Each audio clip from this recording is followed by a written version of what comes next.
you and I are a lot alike. At some point early on, like there was a day when you're like, I want to be rich. I don't know how I'm going to get there, but I want to be rich. And I remember it was like my sophomore year in college, and I was really a bad student all the way through high school, college, barely got into school, and I was just fed up, and I got a book, I can't remember exactly what the first book was. It wasn't Rich Dad Poor Dad, but it may have been I don't know, Richest Man in Babylon. I can't remember, but it was enough to kind of change my perception. Like, hey, this is some good stuff, and I've never ever been taught this, and no one has ever showed me this stuff. And it was at that point where I was like, okay, it's like one book leads to another book. You start searching for something. I want to get to a certain place in life, and I don't know how I'm going to get there. But you start, living.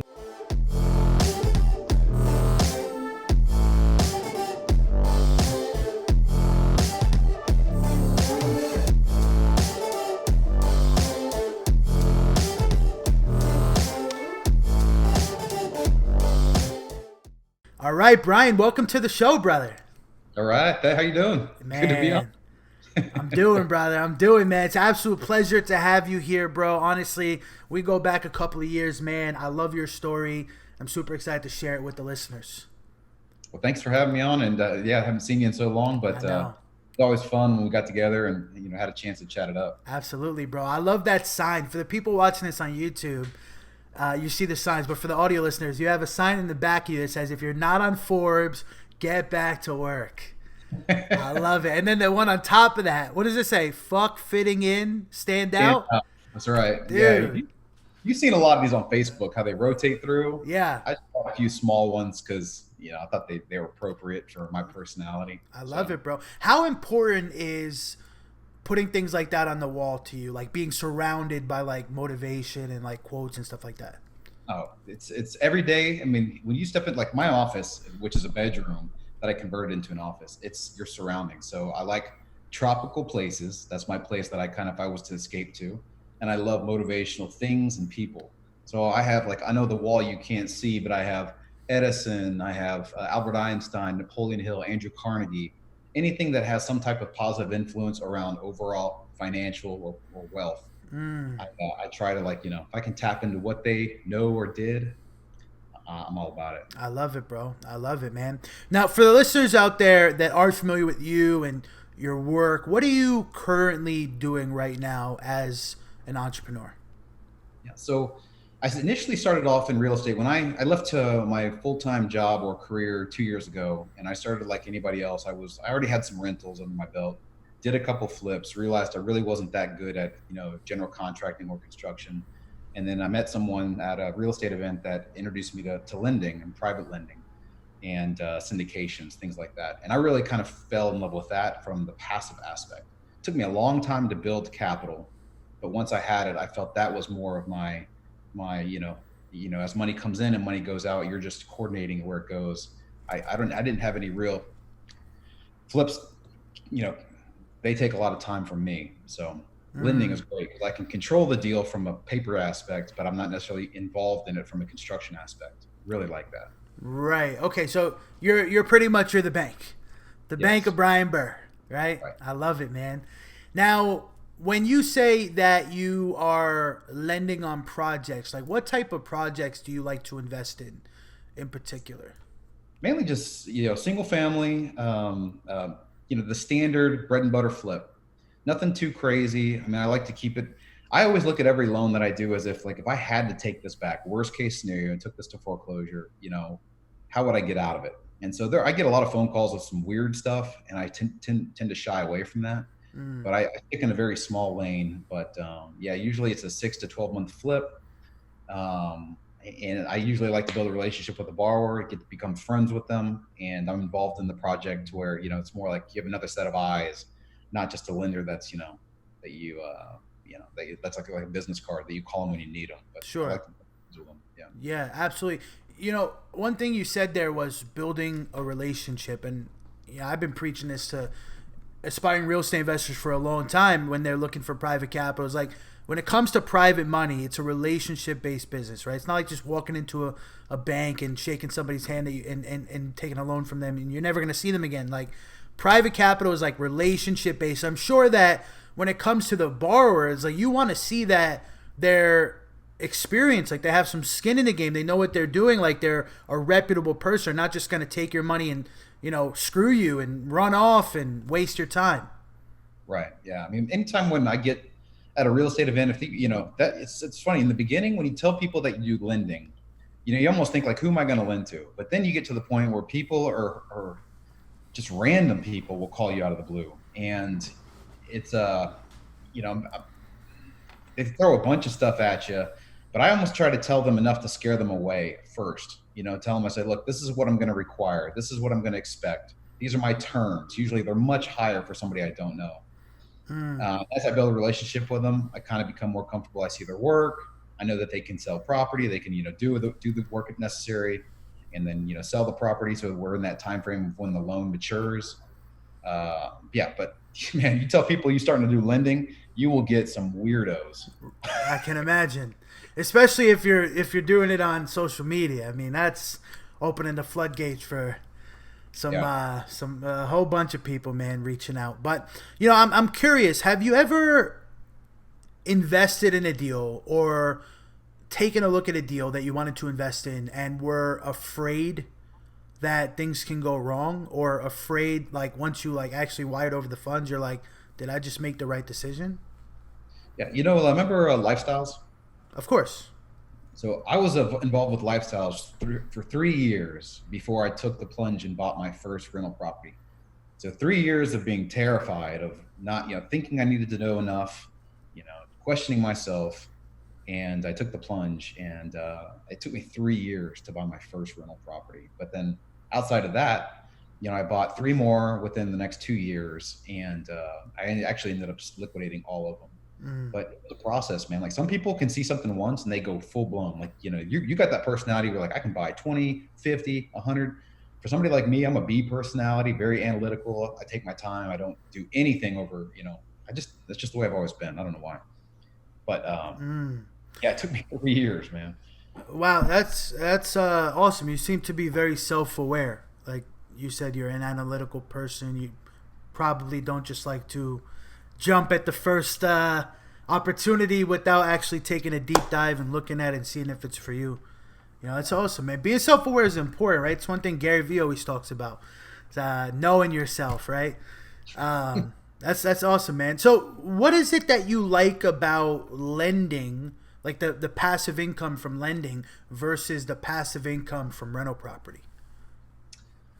So problems with it, right? I mean, if you're lending on a property, right, like rentals, I guess you do have cash flow from it, but you also have the responsibilities of tenants, right? You have, anytime they move in and out, you're going to have to change light bulbs, things like that. I really didn't like being the call point for a tenant to call me like if something broke down, right? Mm-hmm. And again, a lot of people out there, nothing against landlording, because I understand it. And I had good tenants. I didn't have to evict anybody. It just, my personality at this point in my life is I want to be left alone. I don't want anybody to bother me. So lending is more where somebody else, I'm lending them the money. They own the asset. They're responsible for everything for it. And then they pay me a monthly stream of income on interest only. And I like that relationship. Short term, it's pretty much non-committal. We have a document that ties my lien to their property in the event that they try to hurt me or screw me. Right. But which would be the deed of trust and the promissory note, right? Right. Personal guarantee, promissory note. Yeah.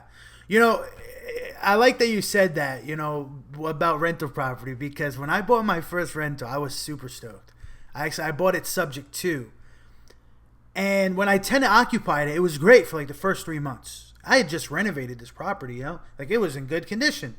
And then I'm start getting calls like, hey, the sink is clogged. I need you to send somebody right now.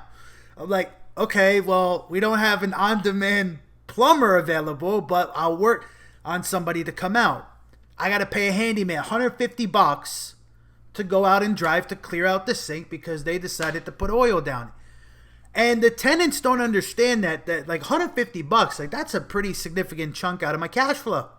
Absolutely. So you call me 2 times a month, 3 times a month, I'm zeroed out for the month of cash flow, I'm like, man. Then I get a call. Oh, I need you to come out here because we hear birds in the chimney. One day I had to get this guy on the phone. I said, listen, man, give me a break here. You're paying $1,500 for a 4-bedroom house. When something like this happens, can't you just take care of it? Like, do you need me to send somebody? And I had to explain it to him and break it down. He's like, oh, you mean you have to pay somebody each time? I'm like, yes. So I think there's like a discrepancy between like tenants and the owners, right? The landlords, right? Like tenants don't think like, oh man, I'm costing this person some money. You take them out of an apartment where they can call all day, every day, and somebody can just run over there and change it. And then you move that person into your house. Yeah. Yeah. So did you decide to liquidate your rentals because it just became too much of a headache? I think I just wanted as few ties to me as possible. And, going back to like where people could have access to me. I think I just ended up selling them I just didn't want to be bothered anymore, man. It was really hard to say this. My last business was so stressful and I was constantly on my toes and trying to do things where it's like, I wanted to almost break free of anything that could possibly steal my time. Did you consider property management to alleviate some of that stress? I did, but of all the ones that back then, I didn't know them that well, right? So this is before some of the other ones that are in the market today that are good. But of the ones that I reviewed in the past, like I just, plus they take 1 month's worth of I guess 1 month equivalent of what the rent would be. The reviews were so. I did, but it was only 4 properties. And so I was like, you know what, Brian, if I can't manage 4 properties by myself, I didn't have any 10 or 20. Yeah. Understood, man. So you're doing some lending, right? That's like your main hustle right now. And you bought some rental properties, but let's take it back even further, right? Because the show's called Started Somewhere. You obviously got started somewhere. So where were you, Brian, before the rentals, before the lending? Yes. In college, like you and I are a lot alike. At some point early on, like there was a day when you're like, I want to be rich. I don't know how I'm going to get there, but I want to be rich. And I remember it was like my sophomore year in college, and I was really a bad student all the way through high school, college, barely got into school, and I was just fed up, and I got a book. I can't remember exactly what the first book was. It wasn't Rich Dad Poor Dad, but it may have been. I don't know, Richest Man in Babylon. I can't remember. But it was enough to kind of change my perception. Like, hey, this is some good stuff. And I've never, ever been taught this, and no one has ever, showed me this stuff. And it was at that point where I was like, okay, it's like one book leads to another book. You start searching for something. I want to get to a certain place in life, and I don't know how I'm going to get there. But you start, little pieces fall in place. And it was in college. I knew college really wasn't for me, but I finished it just because it was kind of like check the box. But what were you studying in college? Marketing. That's the degree where if you don't know what you want to do with your life, you do marketing. Right. Business administration, marketing, like the very vague degrees. Yeah. Right? A lot of sales. Covers the whole different. It's like I don't know what to do. So got a business degree though. Now, did you go to college because you were conditioned to go to college, or did your parents want you to go to college, or did you like genuinely want to go to college? No, I did not. I went to college because it was what everybody else was doing. It's kind of what you're conditioned to do. You go to high school, you go to college, you get the degree, you find an employer who's going to pay you what they think you're worth. And I didn't want to work for somebody. I mean, I was kind of a free bird to begin with. I always had my own ideas. I did work for people. I didn't start right out of college with my own idea or anything like that. But it took some time. I mean, I think I made less than $5,000 a month up until I was like 26. It was late in life, man, that I started making money. I was broke pretty much until about 25, 26. I mean, 21, 22 years old, making $3,000-$4,000 a month. I mean, that's good at the time, right? I mean, when you're 21. So, you were making a little bit of money. It wasn't like you were working at like Mickey D's or anything, right? Yeah. What were you doing I used to work at Mickey D's, man. Trust me, those paychecks are garbage. You make it You got the 1,200. headset. You still got the I headset. got the headset, brother. I'm ready to take your order. But I'm curious. Like, out of college, when you finally did graduate, like, did you have like a recruiter place you in a job? Like, what did you go and do? Like, where did you go and work? Yeah, my jobs out of college is so okay. In all fairness, so my dad had a medical business, and I worked part time during the summers and as a delivery warehouse, I guess, boy or kid. And but nothing was really ever taught to me. I was never being groomed to one day like take over because my dad retired, and then I was pretty much like I got to go do something, right? But I pretty much was a warehouse guy. You know, I packed boxes, I cut boxes down, I delivered instruments to hospitals for the guys who were making all the money. I mean, I was always friendly towards them. I mean, I was pretty likable. Like people like said, you know, they took chances on me by giving me opportunities. But yeah, I mean, that's why I earned so little is because I was at Mm, that particular moment in time. That's what I was worth, very mm, little. interesting. Now, what do you mean by that? Like, that's what you are worth.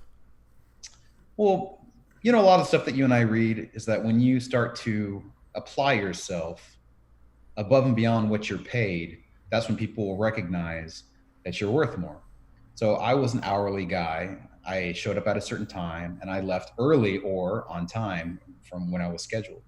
So I was paid with what I did. Moving Mm, boxes doesn't pay a whole lot, but whenever you can find out what's in the boxes and find out how to sell what's in those boxes to clients, that's whenever you can make more money. mm.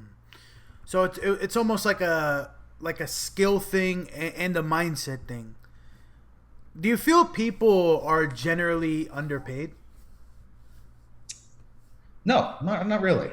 No, I don't. I mean, I know there's an equal pay rate, right? I mean, there's a certain pay, but I mean, there's a lot of people out there who have the ability to make more, but just really choose not to. And I don't believe it's because of it's a lack of opportunity. Mm, Because guys like you and myself, we will do whatever it takes, right? absolutely. There's a lot of people out there that don't do that. And so I think your pay is completely equal to what your value is to the market. I'll steal from Jim Rohn. He always says what you're paid is probably equal to what your value is to the market, not what you're worth as a person. You're probably a good member of the church, a good member to society, but unfortunately, the market doesn't pay you for that. That's powerful, man. That's real powerful because a lot of people, I totally agree. A lot of people may feel like they are worth more, but they never take the actions necessary to get paid more, right? Right. Or do jobs that would pay more, right? Or follow a career path or a business. Like, I'm sure we both can agree, like, for people that work these jobs that they just don't enjoy, you have to be realistic about it, right? Like, you're gonna cap out at a certain pay rate, and the company's not gonna pay you more because they can just fire you and hire somebody brand new that'll work for that pay. So you Right. almost have to seek out other opportunity, right? Right. What was it for you? At what point did you stop working in the warehouse? And I obviously we've chatted, and I know your story a little bit, but I don't I know exactly how you started your own business. So what does that look like? It was kind of by force, to be honest with you.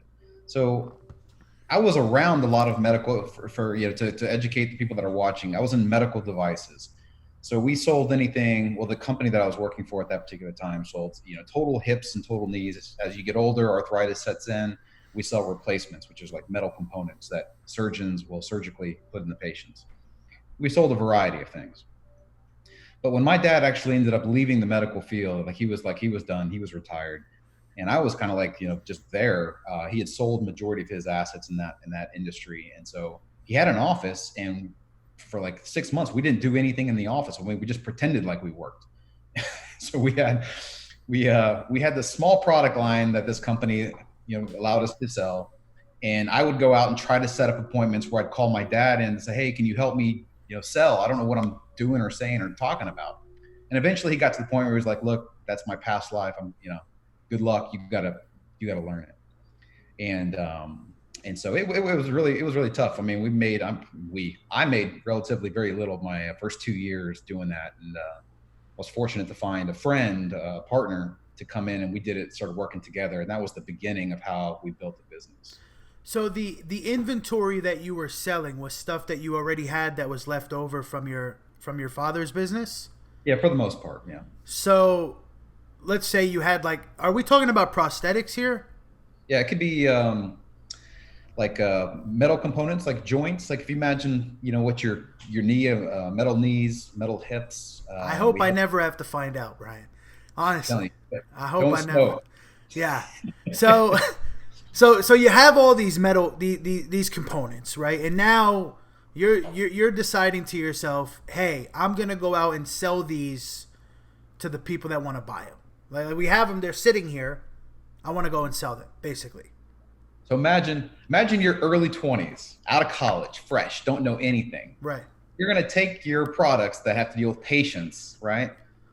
And you're going to go sell to a physician who spent the last 8 to 12 years studying orthopedic procedures. Right. And they're going to ask you, like, what is this? How does it work? And you're supposed to tell them how to use this product on their patients. I mean, the credibility level is so low when a young guy, 20 years old, tries Yeah. to sell it. Yeah. I could imagine. I mean, that's intense stuff, and I'm sure it's not cheap. Like the actual components, right? Yeah. So how was it when you first started? Like, were you getting a lot of results? Like, were you selling these things on your own? Yeah. So one of the companies had a very, very small product, and this is what started the birth of the company. I really wasn't that great at selling total joints, which are the big components. The guys who were in that industry, they made a lot of money. They're with big companies, Stryker, DePuy, J&J at that time. But we had these kind of like knockoff companies, right? They're real small, like nobody's heard. They're in Sweden, right? I Mm. mean, we had the rights to sell the product. We didn't have any IP. We didn't design, manufacture anything. We just had the like a contract to attempt to sell, right? So one of these small companies had this little implant for a toe, for a foot, and it was designed to be sold to podiatrists. And I set up a few appointments to go see some podiatrists, and I found out that they were friendly. Like they actually enjoyed talking with somebody, even if I didn't know really what I was doing or saying. They forgave a lot of my mistakes. They didn't care the fact that I was weird. Like I'd go in, I'd be awkward. When you're first selling, things don't sound right. Yeah. You're sweating to death, Of and they were course. much more forgiving. And I appreciate that. But that was the beginning to where I was like, you know what? There's a market here, and we started trying to find products that would complement those clients, and it worked. We started Mm. picking up sales. Guys started calling us, momentum, and then you know and there was a time when actually we were making so little. This is before it started picking up, but we actually tried to get a job with DePuy, which was J&J, Johnson and Johnson, the big dogs, right? And I also tried to get a job with Stryker, but nobody would hire us because they were just like, look, you don't really fall into the category of what we look for in sales reps, which are ex-ball players, football players, alpha males, guys who are aggressive. I was not that guy, but so we went a different route. Interesting stuff, man. So you Yeah. said that you met a business partner. I guess maybe you come to a realization that you were going to need some extra hands on deck to grow this operation larger, or did it kind of just happen? It was by accident, really. So there was a mutual friend, had it was a I guess a mutual friend knew a girl who had a guy who was coming in from Canada. He was an ex hockey player, and I don't know exactly pro, and but he played hockey, and he didn't have any connections in Texas, and he didn't have a job. And so we had drinks one time, and I was like, well, look, this is what I'm doing. I don't know if you want to do it with me or whatever, but he seemed like a cool guy. And he was like, well, look, I got nothing else going on. Let's go try to sell people. So we ride together and go talk to doctors. And we just happened to have a really good camaraderie, to where guys started liking us, like hanging around us. And Mm. they started picking up business, but it was really just almost by accident, to be honest with you. I mean, we did work our butts off, but Now, out of curiosity, Brian, when you were riding around, like you were out in the field, going to different doctors' offices, like were you kind of like grinding like all day? Like what did your work ethic look like at the time? Like what was your schedule back then? So when we started picking up business, like most surgeries have a start time at 7, which means you got to be there by 6:30. And then a lot of these hospitals have like a check-in process, which almost takes 30 minutes. So you really got to be there by 6. Hmm. So early mornings you can expect. And then sometimes we'd have a few products that were like trauma related, where you could get a phone call any time of the day, any time of the night. So I mean, it really was. It was a complete lifestyle. Like you really had to be submerged into it. It was not something where you could just check out. This is new to me, honestly. Like super intriguing. I didn't know it worked like that. I figured like these places just had spare parts like in a closet somewhere. Like, hey, we need a hip. Go go grab me a hip. So you actually had to show up to the outpatient operating center and like with the part and say, hey, this is what's Oh, going in the patient. Wow. you're in surgery. You're in surgery with the physician. So it's your job with your products is to make the entire surgical procedure go smoothly. So even though the doctor knows what to do as far as anatomy, what to cut, what to saw, what to put back together, your expertise comes with the product. Different size screw lengths, different instruments, how are they used. Mm. So there's a lot of referring back to one another in surgery, where a doctor would turn to you and say, "Hey, is this how does this work?" And so you got to be on your game and really know, Wow. so you That's don't. Yeah. that's definitely that's new to me. Learn something new every day.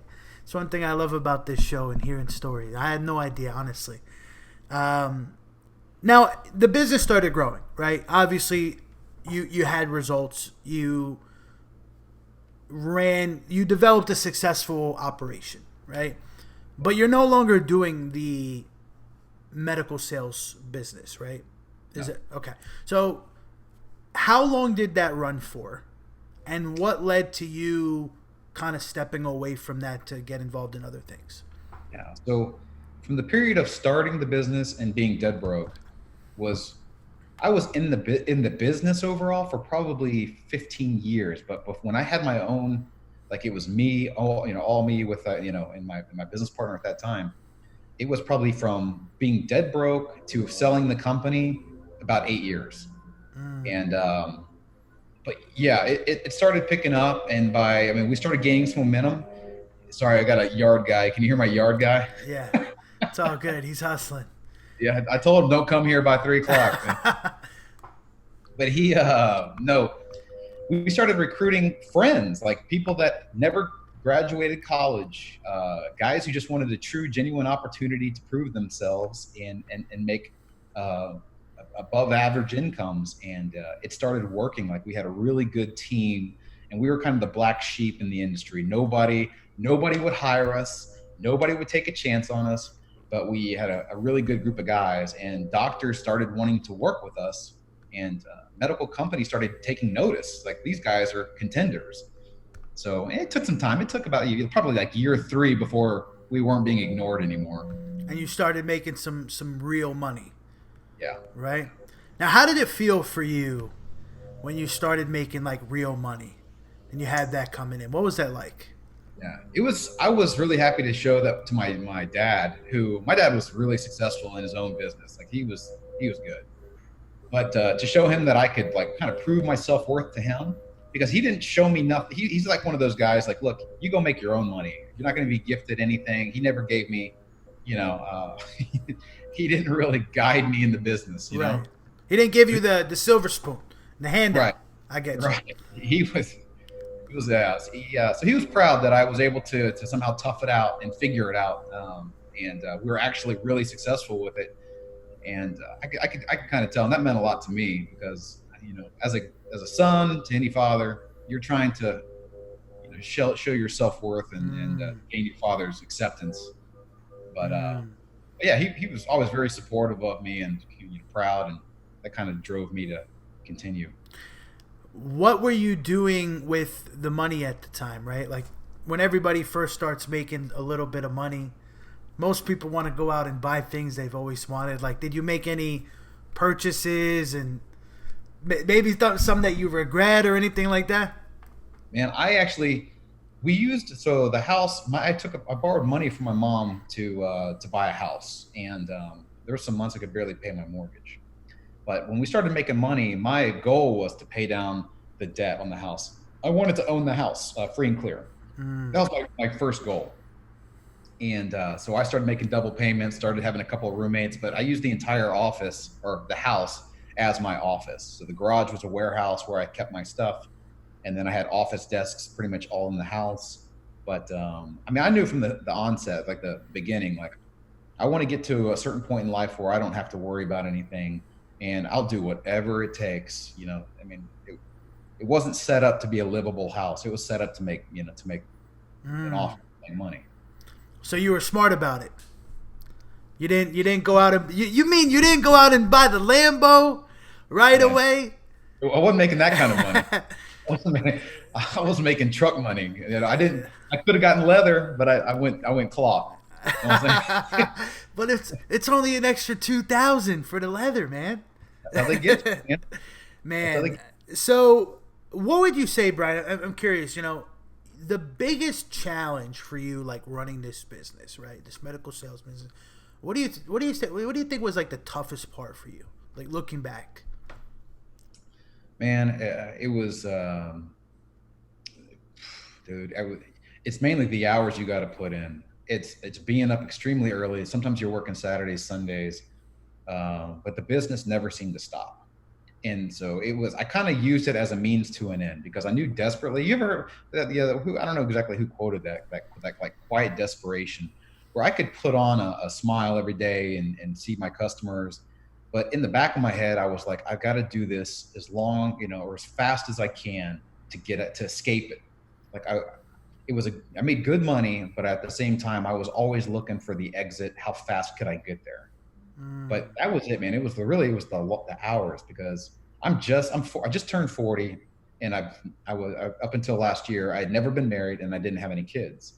So it was all dedicated towards getting to a certain destination, and I mm. sacrificed pretty much everything. I mean, I had girlfriends here and there, but as far as like I wouldn't, marriage is like I can never do that just because it's too much sacrifice. I got to focus on the business.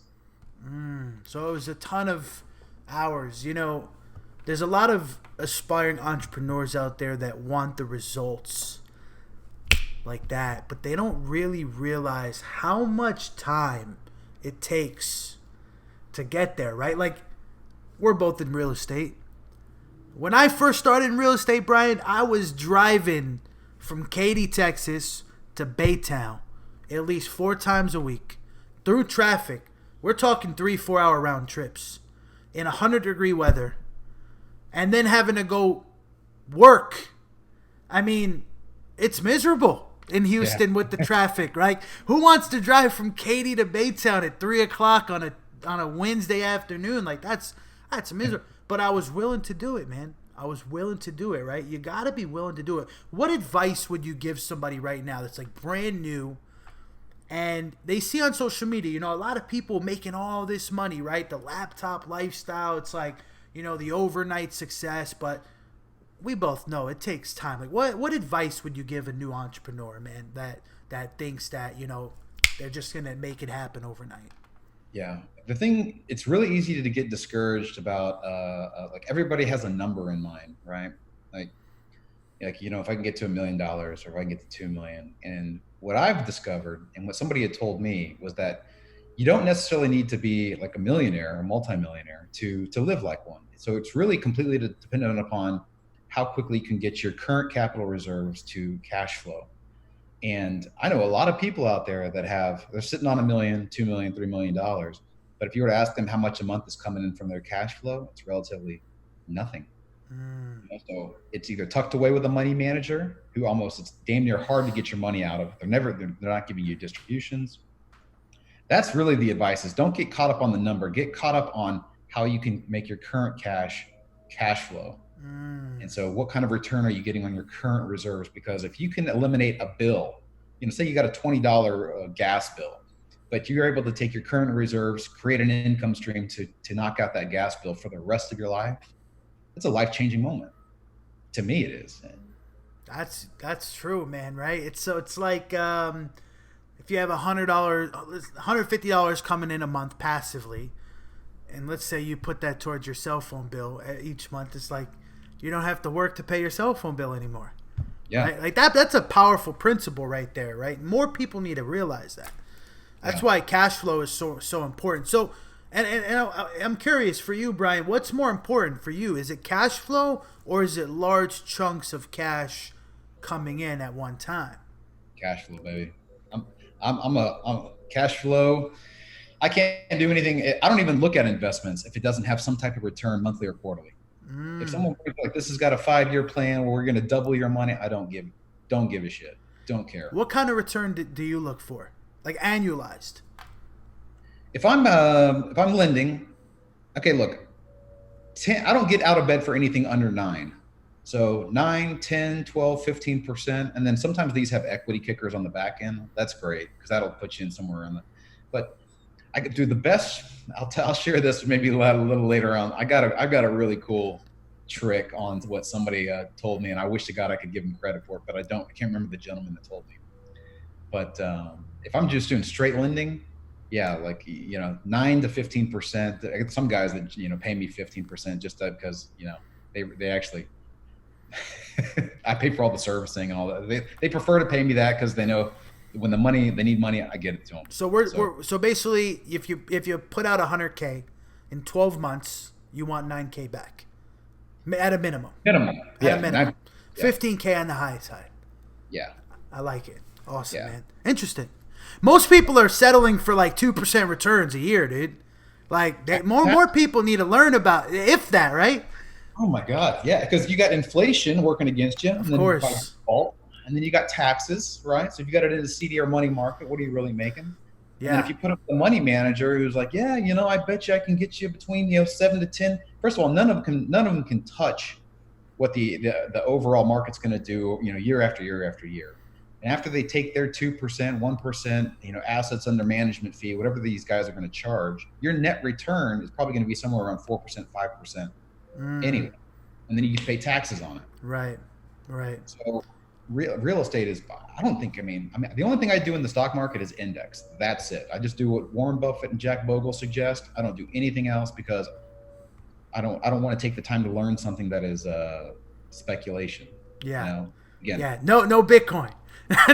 no Bitcoin for Brian.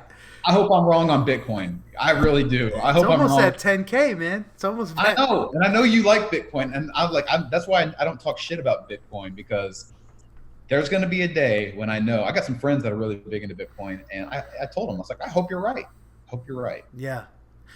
It's so volatile, man. I really don't think anybody ever knows what's really going on. It's all speculation, right? Because if you think about it, like, there's really no value behind Bitcoin, right? It's just digital. It's just has the value the market gives value. There's no like company behind it, right? Like Apple stock or something.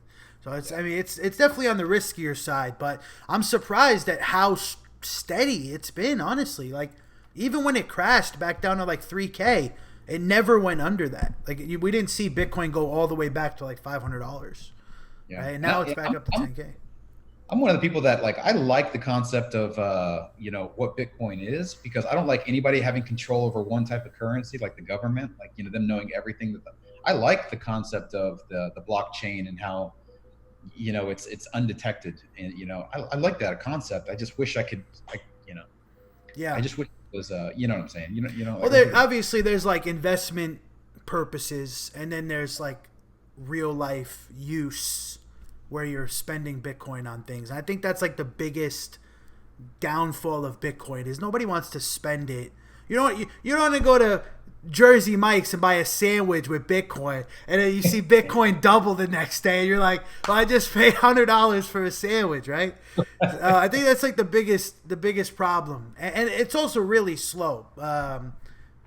It's actually faster. I might get hate for this, but it's faster. If I sent you money through PayPal or like Cash App, I think that's a lot faster than if I was to send you Bitcoin. Really? Yeah, Bitcoin's been sluggish lately, but Don't hate me in the comments, listeners. I know my crypto lovers are going to flame me for that. But so, Brian, you eventually moved to selling your company, right? You built up this company. You were hustling, putting in the hours, putting in the time. And then one day you decided to sell. Like, where did that come from? Why did you want to get out of this company?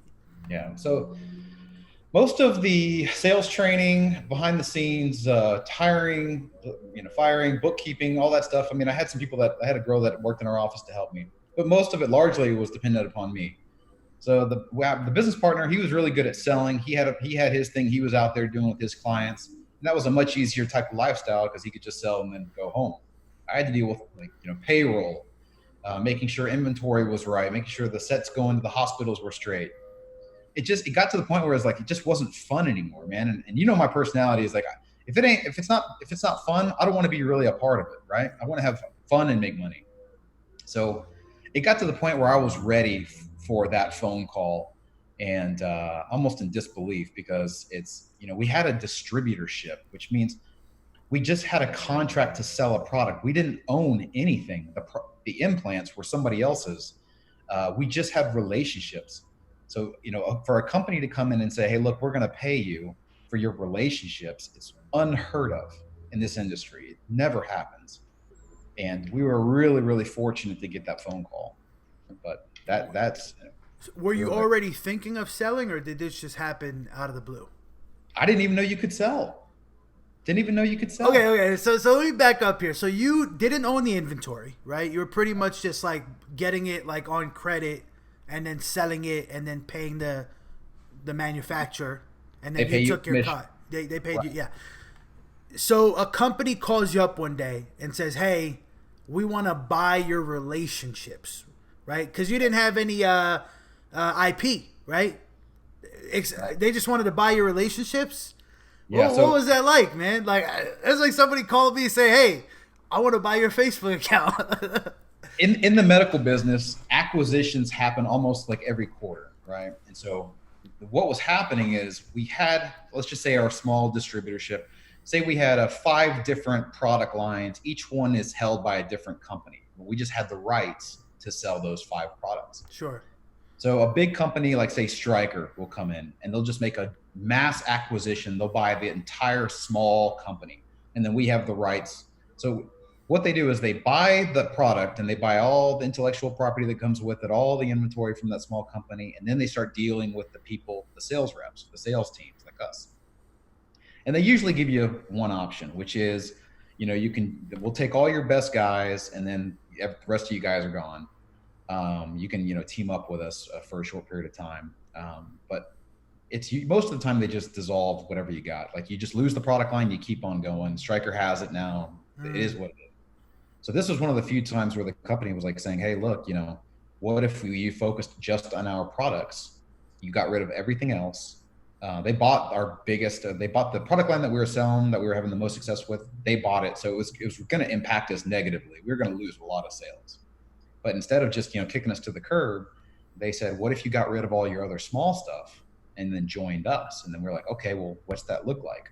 What we have value in all these little lines. What does our time and our relationships look like from a monetary standpoint? And that's how the negotiation started. So you ended up selling, right? You closed the deal, and now you're no longer showing up to doctors' offices. Like, you're not putting in that hustle on a day-to-day anymore, right? What was that like for you? Like, what was that transition, going from being so busy to now being like almost like out of work? Yeah. I mean, it was different because when we had about 15 to 17 sales reps, and we were always getting phone calls early in the morning. These were my friends, technically. They were guys that we had known for a while. We just all worked together. And, yeah, it was kind of a shocker because now I was more on the corporate side. Part of our agreement was I had to work as part of their management team for 3 years, I think 3 years. Okay. And, so I stayed with them for 3 years, and then it got to the point, the way corporate politics are, is I just didn't fit in. Like, my personal opinion with how things should be going did not align with the corporate vision. So I had to go. But we were all, nice about it. I just told him, I was like, I'm probably not the best fit for the company. Let's just, call a spade and let me go. Now, were you working out of Houston at the time, or did you have to? Okay, Yeah. I'm sure. Yeah, Stryker has offices. Was it Stryker? Are we talking about, or was it? This was a company called Wright Medical. Okay, big company, I guess. I assume. Yeah, and then Wright Medical was just acquired by Stryker for like $4 or $5 billion. It's crazy, dude. It's crazy. So actually, there's a huge. I'm sure Stryker's like all over the world. There's a huge like warehouse here in Jersey. I always drive by. It's like Stryker on the side, Yeah. like massive. I don't know if I'm wrong about this, but does Stryker do something with like tanks? I could be totally wrong. I don't know. I don't know. I don't know. Looking back, Brian, like over your career in the medical field, and you're running a business, and doing really really well, and being successful. Is there anything that you regret, or anything that you would change, knowing what you know now? Man, that's a good question. Um, Man, I don't know if I could change anything. I don't think so, man. I mean, I think I ran it pretty straight and ethical, and I treated our guys well. We paid them extremely well. We had a great time while we did it. Okay, yes, I do have an idea. To anybody listening, I think that if I could go back in time, I would have not done or had a business partner. And I know you've heard a lot of horror stories with business partners, but God, it's the truth. Is when you're broke, it's really easy to come together and start something and work towards something. But when money starts coming in, people's priorities, families, expenses, they change, and sometimes they're out of balance with each other, like partner wise. And you almost grow.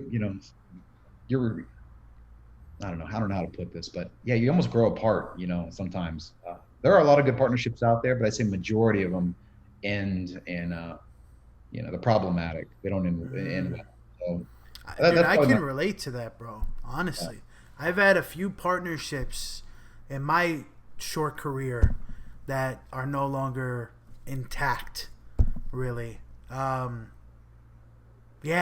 When you first get started, it's like it feels real good, right? You have somebody, you're grinding with them, and it's exciting, and you're making money together. But as you grow, like, did you ever feel like, do I really need this person? Like, I don't know what kind of deal you had, with maybe 50-50 or like 70-30 or something like that. But did that ever cross your mind? Like, do I really need this person, or are they bringing enough value to the table? Are they doing as much as I'm doing? yeah. Like, is it fair? Yeah, I mean, it wasn't, because he definitely contributed, right? But we just had different roles. And I think what it came down to, and I really started when we started getting calls on selling, it was what we thought the company was worth, and that was really out of whack. Like I said, I'm more of a like paper numbers kind of guy. I had a conservative number for the what we'd be worth. And again, these things never happen with distributorships. They're never acquired. So I didn't want to go into a meeting and give them a pie in the sky number and then not be taken seriously, where they would walk. Because I wanted to get out. I was ready to get out. I was ready. Sure. It was almost like from a liability standpoint. Like we were kind of cowboys in the industry, but I knew the writing was on the wall. It was almost like a house of cards, man. It's just waiting to fall. And I was like, I got to get out. We got to do something soon. So I've been to your house before, right? One day, a couple years ago, you threw a mixer, and I saw something that was framed, that you got framed in your house, right? You want to talk about that or no? I don't care. Yeah, I don't care. All right. So you have a framed check. Tell us about that check, man. Yeah. So I'm always a big fan of always frame your biggest check, right? And so we had two little small companies that sold, and so we had one of our arrangements was we got $100,000 for 12 months. So we got 1.2 million. We chopped that up between partners, and so we framed that check, which was 100K a month. And then when we sold the Wright Medical, we had a $5 million deal on the table, 3 million paid up front. And so when that was chopped up, they cut us each a check for $1.5 million. That was my that was my, check. But like, of course, Uncle Sam gets his hands on a little bit of that. Of But course, man. But still, yeah, dude, that's a huge accomplishment, man. Right? I mean, a check, one check for 1.5 mil.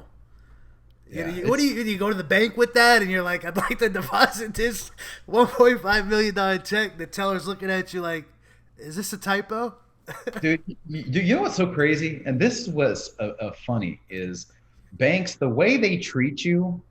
Um, um, they have these like, behind screens, they have like priority clients, right? How they treat you, like whenever you don't need banks, they want to give you as much money as you can possibly. It's really weird. And then when you need money but don't have any money, they don't want to give you anything. Mm. It was really how they treat you is a lot differently, and that's just something that I know. Like, I mean, I treat everybody the same. I mean, everybody's, no matter broke or rich, I don't care. Everybody's cool with me. But banks, like I could see how they treat certain clients, and then I'd come in there and then they pull up my account and like, oh, like Mr. Burr. You're right about that, man. That's another thing I could relate on, bro. I wear a lot of sweatpants, backwards hat, and t-shirt. I look like a bum half the time. I don't know, man. COVID's got me looking bad, man. I walk into a bank, man, and I get the, how's it going? And then when they see the account, they're like, something changes, and they're like, Right. how can we help you? The red It's carpet. interesting. Yeah, right. Yeah. It shouldn't be like that, man. But That's funny. it is what it is, man. I'm curious, Brian. Being that you're more on the passive side, right? Like, how do you spend your day? Right? It's 24 hours in a day. You're not currently like showing up to an office every day. You're working from home. Like, how do you spend your time? Do you ever get bored? Like, what do you do? Something that may be good for the viewers is something that was kind of shocking to me, and maybe this helps them. And this is why I'm so passionate about things that actually cash flow over like long-term equity plays, especially when you're trying to free yourself from maybe a job or industry you don't like. But when I was released from that company and I had X amount of dollars, my dad, who's a financial advisor, right? Nothing against them. They're in a different industry. But I had all of my capital reserves, net worth in the S&P 500 index, which I, with Warren Buffett and, all that, what they recommended. Had some stuff with what my dad suggested too. But anyway, I realized that whenever I was getting a quarterly distribution, it wasn't covering, like, imagine you have like close to like $4 million in a bank account, right? And then you have your quarterly distributions are not covering your monthly bills. So, I mean, I was used to making a set level of income. Here I'm rich on paper, right? In theory, from a stock market standpoint, but my cash flow is not keeping up with my monthly expenses, which is really weird. I don't really have, all my stuff is paid for, house, cars, all that shit's paid for. It didn't make sense to me. I'm like, well, I'm almost moving backwards. And if the stock market has volatility in it, like that's even more emotional, because one day you're rich, next day you're broke. It's almost suicidal. Like, you lose $1 million on paper overnight, you don't feel so hot. And it happens, right? I mean, like, I think, what was it, 18 or something, whenever the market took like a 10% dip. I mean, I didn't have a job, and I lost $1 million on paper in the stock market, and I'd wait for it to, came up, and then I sold everything. Right at that time, that's when somebody introduced me to lending on real estate. Wait. Pause. You lost $1 million on paper? It came back. It came back like overnight, or over like a span of a couple of months? It took maybe a couple of weeks, but I saw the value of the account slowly just getting chipped and chipped and chipped. And by the time, I mean, I didn't sell it, right? I had to wait for it to come back up to the value that because you only really lose when you sell, right? Right. Yeah. You realize the loss when you sell it. But I mean, imagine everything you worked for in the stock market, because I didn't understand real estate at that time, other than the little rentals I had. But dude, I mean, that was to go upstairs and to tell Chelsea, like, she's like, hey, how's your day going? I'm like, well, dude, I would have threw up. Yeah. That's sick.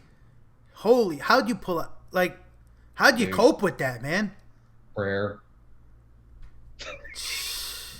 Oh my God. Holy Can't go back to that industry. That's wow. it came back. It came back. Thank God, right? I mean, I was able to exit out of the, and I still do a little bit of indexing here and there, but it's not my primary focus, right? If it's like with COVID, whenever the S&P dropped like down to 2,400, 2,300, whatever it was, I bought more. You know, Yeah. now it's up to 3,000 again. I knew that was pretty safe.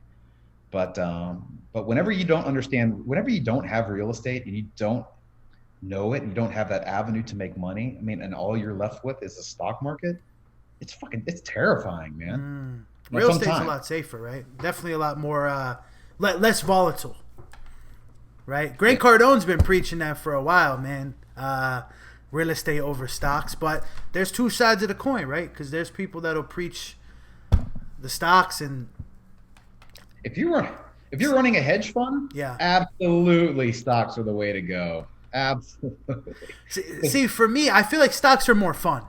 I don't know. I feel like I'm in real estate, but to me, real estate's kind of boring. It's not that it's boring. It's just very slow. It's like you got to wait 4 months, 5 months before you see any changes. Well, that's the difference. You see, I don't like excitement with money. I get it though. Our personalities are different. I'm boring, tried and true. I like small returns, consistent, paid regularly, right?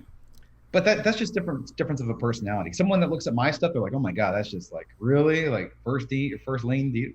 It's boring. I'd rather, and I get that. It's nothing wrong with that. It's my appetite for risk. I appreciate that, man. Everybody has their own risk tolerance, and it seems to be working well for you, man. So, much props to you, bro. Much props. But I'm curious though, like, how do you like? What does the average day look like for you, right? Like, walk us through that. Like, what time do you wake up in the morning? What do you do when you wake up? Do you have like a routine? Well, prior to COVID, I mean, I used to wake up and work out really, really early. About 5. I've always been an early riser. I mean, the best moments of the day are usually in the morning. But I've been pretty consumed with building the house across the street, or at least, not building it, but just overseeing what they need. But that's what's great about lending is really you have the flexibility of your day to choose what you want to do and who you want to spend time with. I mean, I still look at real estate on the daily. I love it.